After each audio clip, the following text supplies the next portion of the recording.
মাস তিনেক আগে সারা পৃথিবীর ওপরে এক অবিশ্বাস্য বোমা ফাটিয়েছিলেন বলা যায় ডোনাল্ড ট্রাম্প। তিনি তার ট্যারিফ নীতি ঘোষণা করেছিলেন। আমেরিকা যেভাবে এতদিন মুক্ত বাজার অর্থনীতির একেবারে প্রধান প্রবক্তা হয়ে উঠেছিল, সেখান থেকে সে সংরক্ষণবাদের দিকে হাঁটা শুরু করলো। তিনি বলছিলেন এরকম কিছু করবেন, অ্যান্ড হি ডিড ইট। এবং প্রচুর শোরগোল যখন শুরু হলো তখন তিনি 3 মাস সময় দিয়েছিলেন, আমরা এটা জানি। সেই 3 মাস শেষ হওয়ার প্রাক্কালে অনেক দেশের সাথে সাকসেসফুল নেগোসিয়েশন হয়েছে এবং তার যে প্রাথমিকভাবে আরোপিত যে ট্যারিফ ছিল সেই ট্যারিফ থেকে সরে এসে বিভিন্ন মাত্রার ট্যারিফ যুক্ত হয়েছে। কিছু কিছু দেশের সাথে হয়নি ঠিকমতো আলোচনা, সফল হয়নি, এর মধ্যে বাংলাদেশ আছে। এবং এই যে নতুন ট্যারিফ বাংলাদেশের উপরে থাকলো, বাংলাদেশের অর্থনীতিতে এটা একটা মারাত্মক বিপর্যয় তৈরি করার সম্ভাবনা তৈরি করেছে। প্রথম বাংলাদেশের উপরে 37% ট্যারিফ ঘোষণা করা হয়েছিল 3 মাস আগে, এবং এর সাথে আগে আমাদের গড় যে ট্যারিফ 15% ছিল, এটা যোগ করলে 52% টোটাল ট্যারিফ ছিল। এখন সেটা 35% করা হয়েছে। তার মানে ওভারঅল 50% ট্যারিফ বাংলাদেশের পণ্যের উপরে আছে।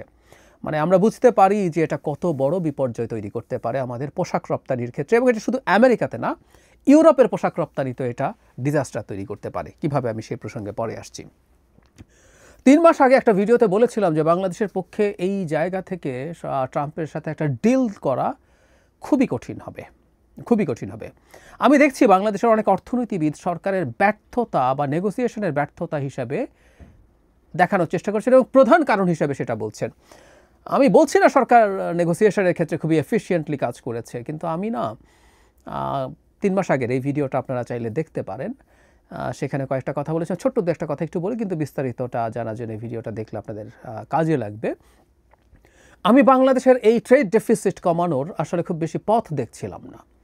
আমরা অনেক বেশি পরিমাণ রপ্তানি করি আমেরিকাতে বাংলাদেশের আমদানির তুলনায়। মানে আমরা আমেরিকার হিসাবে অনেক বেশি রপ্তানি না, কিন্তু আমাদের আমদানির তুলনায় অনেক বেশি রপ্তানি করে। এখন এই ট্রেড ডেফিসিট কমানোর জন্য আমরা যেটা করতে পারতাম, আমরা আমেরিকা থেকে প্রচুর আমদানি করি, এমন জিনিসপত্রের ট্যারিফ অনেক কমিয়ে দিতে পারতাম, সো দ্যাট আমেরিকা থেকে প্রচুর আমদানি হবে ওই বস্তুগুলোর।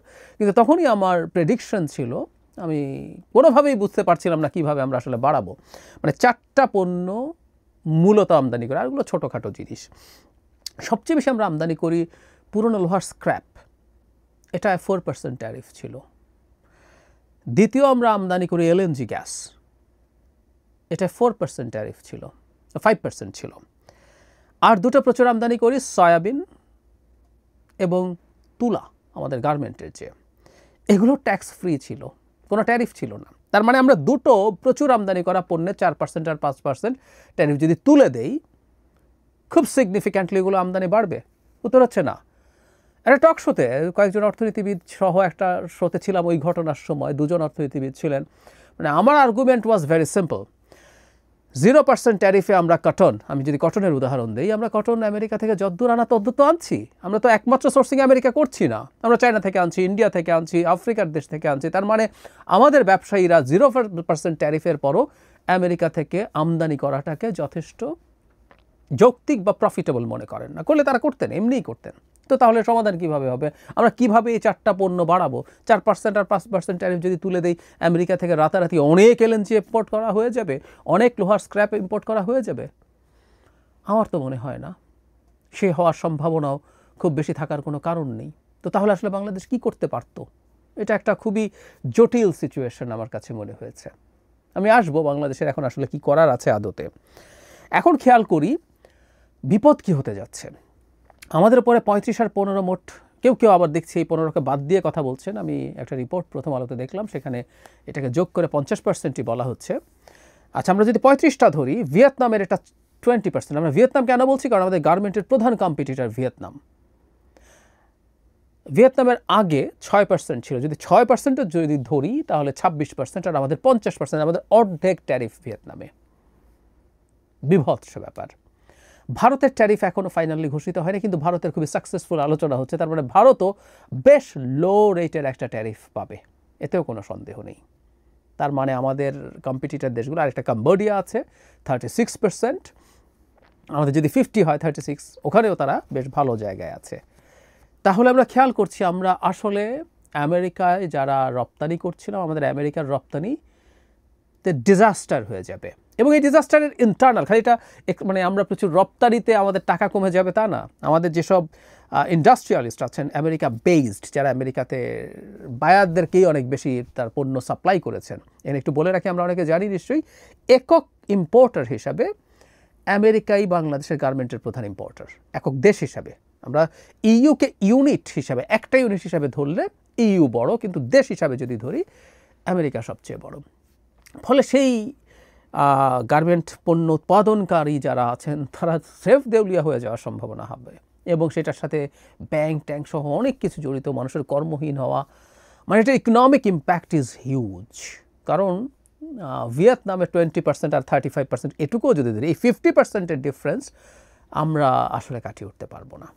এখানে একটা যুক্তি আছে, সেটা হলো যে গ্রেডের পণ্য আমরা আসলে তৈরি করি, ভিয়েতনাম ওই জায়গা থেকে সরে গেছে। ভিয়েতনাম এখন অনেক বেটার হাই এন্ড পণ্য তৈরি করে, সেই হিসাবে কেউ কেউ বলতে পারেন যে ভিয়েতনামে যাবে না, কিন্তু বাংলাদেশ থেকে যখন পণ্যর এই পরিমাণ দাম হবে, হু নোজ ভিয়েতনাম ওগুলো তৈরি করতে শুরু করবে, বা ভারত বেটার রেট পেলে, ট্যারিফ যদি হয় তাহলে ভারতে খুব দ্রুত এই জিনিসগুলো চলে যাবে, রাতারাতি ইন্ডাস্ট্রি তৈরি হয়ে যাবে, এবং কমপ্লায়েন্ট ইন্ডাস্ট্রি। এটা ফ্যাক্ট যে আমরা দীর্ঘদিন ধরে আমরা খুবই চমৎকার কমপ্লায়েন্ট ইন্ডাস্ট্রি তৈরি করতে পেরেছি, কিন্তু এই পরিমাণ ট্যারিফ দিয়ে আমরা আসলে ভারতের সাথেও শেষ পর্যন্ত টিকে যেতে পারবো না। মানে মোদ্দা কথাটা হচ্ছে আমাদের গার্মেন্টের বাজারে আমেরিকাতে ডিজাস্টার হবে, মোটামুটি নিশ্চিত। প্রবলেম এখন কি দাঁড়াবে, ইউরোপের বাজারে আসলে একটা প্রভাব পড়বে। সেটা এরকম যে আমাদের যখন এই গার্মেন্ট ওনাররা যারা আমেরিকার কাজ হারাবেন, তারা এরপর ইউরোপের মার্কেটে কম্পিট করা শুরু করবেন। অলরেডি আমাদের কিন্তু বেশ কিছু গার্মেন্ট ম্যানুফ্যাকচারার অ্যান্ড এক্সপোর্টার্স আছেন যারা ইউরোপের ওই বাজারটা ধরে রেখেছেন।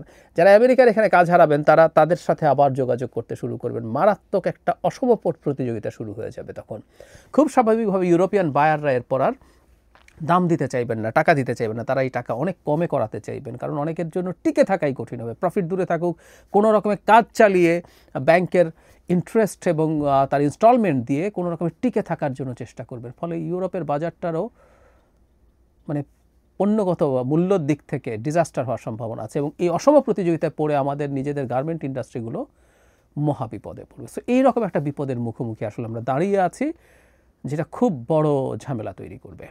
দীর্ঘদিন থেকে একটা পণ্যের উপরে নির্ভরশীলতা নিয়ে অনেক আলাপ হয়েছে, কিন্তু যেটা হয় একটা গণতান্ত্রিক দেশ যদি হয়, গণতান্ত্রিক ব্যবস্থার মধ্যে যদি চলা একটা দেশ হয়, এই আলোচনাগুলো প্রধান হয়। কিন্তু শেখ হাসিনার সময় একটা নির্বাচন ছাড়া আসলে আর কোনো আলাপ করতে পারি নাই আমরা, বা করি নেই, কারণ ওইটাই ধ্বংস করে রাখা হয়েছিল। ফলে এই আলাপগুলো হয়নি, আমরা এটার মাসুল এখন দেওয়ার পর্যায়ে চলে এসেছি।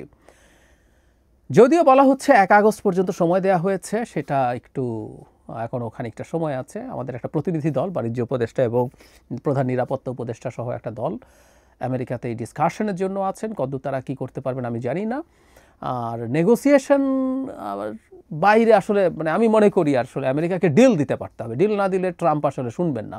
তার প্রমাণ হচ্ছে বাংলাদেশের সাথে যে দেশগুলোর উপরে ট্যারিফ রয়ে গেছে, এর মধ্যে জাপান এবং কোরিয়ার মতো, সাউথ কোরিয়ার মতো আমেরিকার অত্যন্ত গুরুত্বপূর্ণ অ্যালাই আছে। তো তাই যদি হয়, তাদেরকেও তো ছাড় দেয়নি ট্রাম্প। যদি ট্রাম্প তাদেরকেও ছাড় না দিয়ে থাকে, তাহলে আমরা বুঝতে পারি ট্রাম্পকে ডিল দিতে হবে।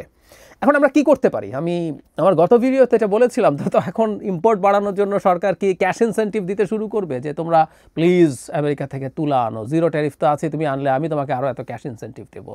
অথবা তুমি এলএনজি আনো, এলএনজি অবশ্য সরকার আনে, এলএনজি সরকার বাড়াতে পারলো খানিকটা, মিডল ইস্ট থেকে আমরা কিছু এলএনজি কিনি, সবগুলো থেকে আনলো, সেটা কতই বা হবে। লোহার স্ক্র্যাপ তার সরকার আনে না, আবার সেই ইনসেন্টিভ দিয়ে জিরো করে দেওয়ার পরও ইনসেন্টিভ দেবো, তুমি আনো। সয়াবিন প্রাইভেট ফার্মগুলো আনে, এগুলো কি করা যায়? টাফ। তাহলে পথ কী আছে? সরকার সরাসরি কিনতে পারে এমন জিনিসপত্র, যেমন এই যে বললাম এলএনজি সরকার কিনতে পারে, এর বাইরে কিনতে পারে অস্ত্র। সরকারকে প্রচুর অস্ত্র কিনতে হবে আমেরিকার কাছ থেকে এই ডেফিসিট কমানোর জন্য। এটা একটা পথ। আমেরিকা দীর্ঘদিন থেকে বাংলাদেশে অস্ত্র বিক্রি করতে চায়, এবং অস্ত্র বিক্রির জন্য একটা চুক্তি খুব জরুরি, জিসোমিয়া। আমরা অনেক দিন থেকে আকসা জিসোমিয়া দুটো চুক্তির কথা শুনতাম। এর মধ্যে জিসোমিয়া চুক্তিটা হচ্ছে আমেরিকার অস্ত্র আমরা যদি কিনি সেটার গোপনীয়তা রক্ষাজনিত একটা চুক্তি এটা। সো জিসোমিয়া ছাড়া আমেরিকা তার অনেক সফিস্টিকেটেড ওয়েপন কোনো দেশের কাছে বিক্রি করে না। আমাদের কাছে জিসোমিয়া এই চুক্তিটা করার জন্য দীর্ঘদিন থেকে আমেরিকা চাপ দিচ্ছিল। সো অস্ত্র কেনার একটা পথ আমাদের হয়তো সিদ্ধান্ত নিতে হবে। American weapon is excellent, it's the best in the world undoubtedly, but it's the most expensive weapon. আমরা যে কোনো গ্রেডের যে কোনো ক্যাটাগরির আমেরিকার অস্ত্র কেনার কাছাকাছি মানের জিনিস আমরা অর্ধেক দামেও পেয়ে যেতে পারি। আমেরিকার মান হবে না, তার চাইতে 80% মানের জিনিস আমরা অর্ধেক দামে পেয়ে যেতে পারি বিভিন্ন জায়গা থেকে যদি প্রকিওর করি। সো এটা করলেও আমাদের দেশের জন্য খুব ভায়াবল কিছু দাঁড়াচ্ছে না। আর রাষ্ট্র আর কি কিনতে পারে? বোয়িং। মানে বাংলাদেশ ভবিষ্যতে বিমান টিমান কিনতে হলে এয়ারবাসের সাথে আলোচনা করছিল, বাংলাদেশকে এখন বোয়িং কিনতে হবে। এবং বিশেষ করে বোয়িং এখন 737-এর ডিজাস্টার হলো, 787 একটা ক্র্যাশ করলো, বোয়িং এখন তার মার্কেট শেয়ার সিরিয়াসলি হারাচ্ছে এয়ারবাসের কাছে। এবং এয়ারবাস অনেক বেশি রিলায়েবল একটা বিমান কোম্পানি হিসাবে, বিমান ম্যানুফ্যাকচারার হিসাবে বিশ্বে এখন প্রতিষ্ঠিত, তাদের মার্কেট শেয়ার এখন অনেক বেশি। কিন্তু এখন এই চাপের কারণে কিনতে হবে। সো আমাদের স্টেটকে বেশ কিছু জিনিস কিনতে হবে আমেরিকার সাথে এই ডেফিসিট কমানোর জন্য। অথবা আমি নিশ্চিত নই, এইগুলোর খুঁটিনাটি এত এখনও খোঁজ করিনি, খুঁজে দেখব, মানে কোনো জিওপলিটিক্যাল ইন্টারেস্টের এক্সচেঞ্জে ট্রাম্প কনভিন্সড হচ্ছেন কিনা। একটা হলো ট্রেড ডেফিসিট, টাকা পয়সা দিয়ে, এখন আমি পারছি না, কি করব, তাহলে কোনো অন্য হিসেব নিকেশে কেউ যায় কিনা। যেমন ধরুন এই অঞ্চলে আমেরিকার ইন্দো প্যাসিফিক স্ট্র্যাটেজির গুরুত্বপূর্ণ পার্ট আছে। এবং আমি দেখলাম যে আমেরিকার পররাষ্ট্রমন্ত্রী যখন আমাদের প্রধান উপদেষ্টার সাথে কথা বলেছে, আমি সেই ভিডিওতে বলেছি যে তারা অ্যাপারেন্টলি মনে হচ্ছিল বাইডেন যাওয়ার পর ইন্দো প্যাসিফিক স্ট্র্যাটেজি নিয়ে খুব বেশি আগ্রহী না, কিন্তু দেখলাম সেটা স্মরণ করিয়ে দিচ্ছেন তিনি। তার স্টেটমেন্ট, তিনি যেটা তাদের স্টেট ডিপার্টমেন্টের ওয়েবসাইটে দিয়েছেন, সেখানে এটার কথা আছে। আমাদের প্রধান উপদেষ্টার ফেসবুক পেজেও আমরা সেই একই তথ্য পেলাম। সো ইন্দো প্যাসিফিক স্ট্র্যাটেজির পার্ট হিসেবে এখানে মিয়ানমারকে ঘিরে আমেরিকার প্ল্যান আছে, করিডোর, আমাদের রোহিঙ্গাদেরকে ট্রেনিং দিয়ে যুদ্ধ করানো, এগুলো দিয়েও ডিল করা যাবে কিনা আমি জানি না। এগুলো ডিল হিসাবে প্রপোজ করা হচ্ছে কিনা আমি তাও জানি না। এই ব্যাপারটাও একটু মাথায় রাখা দরকার আছে। মোদ্দা কথাটা হচ্ছে এই যে আমরা আসলে খুব বড় বিপদের মধ্যে আছি। সেই বিপদ থেকে খুব সহজে আমরা রক্ষা পাবো বলে আমার মনে হয় না। আমি আবারও ঢালাওভাবে সরকারের ব্যর্থতা হিসেবে এটাকে না দেখে আমাদের আসলে দেয়ার মতো ডিল যথেষ্ট নেই, এটা মনে রাখা জরুরি। আর আরেকটা ফ্যাক্টর আছে, এটা বলে রাখা ভালো, ডক্টর ইউনূস গ্লোবালি যত পরিচিত, যত সম্মানিত মানুষ হন না কেন, একটা গুজব আছে ট্রাম্প সম্পর্কে, যেটা ইন্ডিয়ান মিডিয়াতে আমরা দেখেছি যে ডক্টর ইউনূস ট্রাম্প সম্পর্কে ভয়ঙ্কর সব মন্তব্য করেছেন, বা ট্রাম্প ডক্টর ইউনূস সম্পর্কে করেছে। সেটা যদি সরিয়েও রাখি, ডেমোক্র্যাট যে বিরাট লম্বা একটা লেগাসি আছে ডেমোক্র্যাটদের, বিল ক্লিন্টন থেকে শুরু করে হিলারি ক্লিন্টন, বাইডেন, ওবামা, সবার, মানে ডেমোক্র্যাটদের সাথে ডক্টর ইউনূসের যে অসাধারণ সম্পর্ক আছে এটা ট্রাম্প জানেন। সো ট্রাম্প যে পার্সোনালি যদি চিন্তা করি তার লেভেলে, উনি খুবই ইগোয়েস্টিক মানুষ। কিছুদিন আগে এলন মাস্কের সাথে আমরা দেখেছি যে কি ধরনের আচরণ তিনি করেছেন। সো ব্যক্তিগত ইগোর কথাও যদি চিন্তা করি, ডক্টর ইউনূস তার মানে পজিটিভ খাতায় থাকার কথা না হলে খানিকটা নেগেটিভ জায়গায় থাকার কথা আছে। তো সব কিছু মিলিয়ে আমাদের সামনে আসলে একটা ডিজাস্টারাস সিচুয়েশন আছে। এবং আমি এটা মানে স্মরণ রাখতে বলবো যে অ্যাপারেন্টলি মনে হয় আর কি যে আমেরিকাতে আমরা 8-9 বিলিয়ন ডলারের মতো সর্বোচ্চ এক্সপোর্ট করি। আমাদের টোটাল এক্সপোর্ট এবং রেমিট্যান্স মিলে টোটাল যে ফরেন কারেন্সি আর্নিং, সেইটার তুলনায় এটা 1/10 বা 10% বা তার চেয়ে খানিকটা বেশি। খুব কম বলে মানে খুব বেশি কিছু বলে মনে হবে না, কিন্তু এটার এক্সটার্নাল এবং আমাদের ডোমেস্টিক মার্কেটে এটার ইম্প্যাক্ট বিরাট বড়।